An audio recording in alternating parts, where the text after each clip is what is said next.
వర్షాకాలానికి సంబంధించి భారత వాతావరణ కేంద్రం రెయినీ సీజన్ మాన్సూన్ ఫస్ట్ ఫేజ్ని విడుదల చేసింది. ఇందుకు సంబంధించి పూర్తి వివరాలనైతే తెలుసుకుందాము. గత ఏడాది భారతదేశ వ్యాప్తంగా వర్షపాతం ఎంతవరకు నమోదయ్యింది, తెలంగాణలో ఎంత మేరకు నమోదయ్యింది, ఈ ఏడాది వర్షాకాలం ఏ విధంగా ఉండబోతుంది ఏంటి అనేది కూడా తెలుసుకుందాము. మనతో పాటు వాతావరణ శాఖ అధికారి ధర్మరాజు గారు ఉన్నారు. మిగతా విషయాలను ఆయన మాటల్లోనే అడిగి తెలుసుకుందాము. నమస్తే సార్. సార్, నిన్న ఢిల్లీలో మనకు భారత వాతావరణ కేంద్రం ఈ రెయినీ సీజన్కి సంబంధించినటువంటి ఫస్ట్ ఫేజ్ని విడుదల చేయడం జరిగింది. సో ఈ ఏడాది రెయిన్ సీజన్ ఎప్పుడు మొదలవుతుంది, ఎలా ఉండబోతోంది?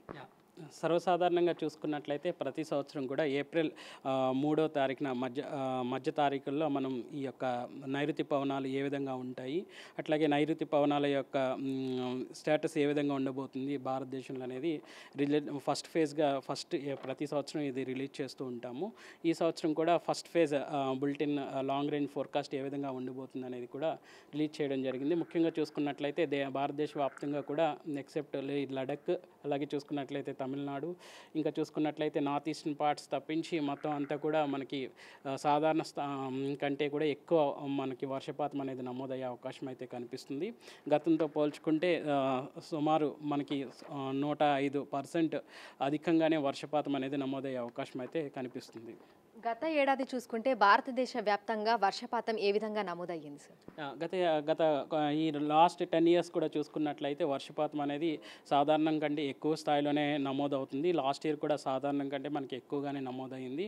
కొన్ని స్టేట్స్ డెఫిసిట్ ఉన్నప్పటికీ కూడా సెప్టెంబర్లో ఏ స్టేట్స్ అయితే డెఫిసిట్ ఉందో అది కూడా కవర్ అయింది. ఈ సంవత్సరం కూడా మనకి ఎక్సెస్ రెయిన్ఫాల్ అంటే సాధారణ వర్షపాతం కంటే కూడా అధికంగానే నమోదయ్యే అవకాశం అయితే కనిపిస్తుంది. ఇక్కడ ముఖ్యంగా తెలంగాణ రాష్ట్రంలో కనుక చూసుకున్నట్లయితే మనకి ఇక్కడ డార్క్ బ్లూ కలర్ అనేది కనిపిస్తుంది. ఈ డార్క్ బ్లూ కలర్ అంటే ఎక్కువ అంటే సాధారణ కంటే కూడా ఎక్కువ మనకి వర్షపాతం అనేది నమోదయ్యేదిగా కనిపిస్తుంది. ముఖ్యంగా పశ్చిమ జిల్లాలు అలాగే హైదరాబాద్ కూడా మనకి అధిక వర్షపాతం అనేది నమోదయ్యే అవకాశం అయితే స్పష్టంగా ఉన్నట్టు ఈ యొక్క ఫస్ట్ ఫేజ్లో అయితే మనకి తెలియపరచడం జరిగింది. సో తెలంగాణలో మనకు మాన్సూన్ సీజన్ ఎప్పుడు ప్రారంభం కాబోతుంది?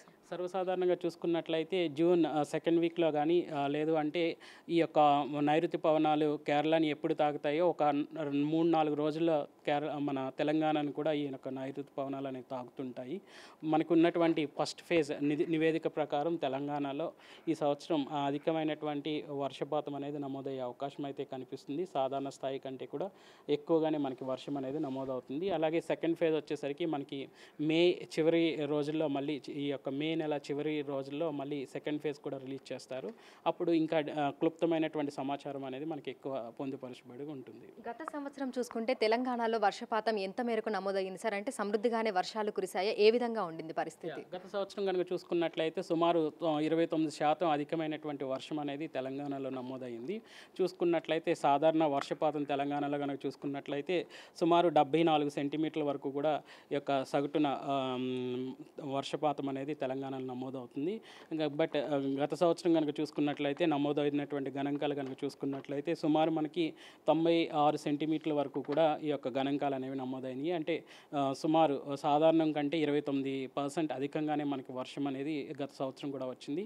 ఈ సంవత్సరం కూడా గత సంవత్సరంలోనే మనకి అధికమైనటువంటి వర్షపాతం అనేది నమోదయ్యే అవకాశాలు ఉన్నట్టు మనకున్నటువంటి ఫస్ట్ ఫేజ్ బులెటిన్ సమాచారం ద్వారా మనం తెలుస్తుంది. సరే, అయితే ప్రస్తుతం భిన్న వాతావరణ పరిస్థితులను చూస్తున్నాము. ఏ కాలంలో అయినా మనకు ఎండలు విపరీతంగా ఉంటున్నాయి, ఆ ఉక్కపోత, అధిక ఉష్ణోగ్రతలు కూడా నమోదవుతున్నాయి. అయితే వీటి ప్రభావం మనకు మాన్సూన్ సీజన్ మీద ఏమైనా పడే అవకాశాలు ఉన్నాయా?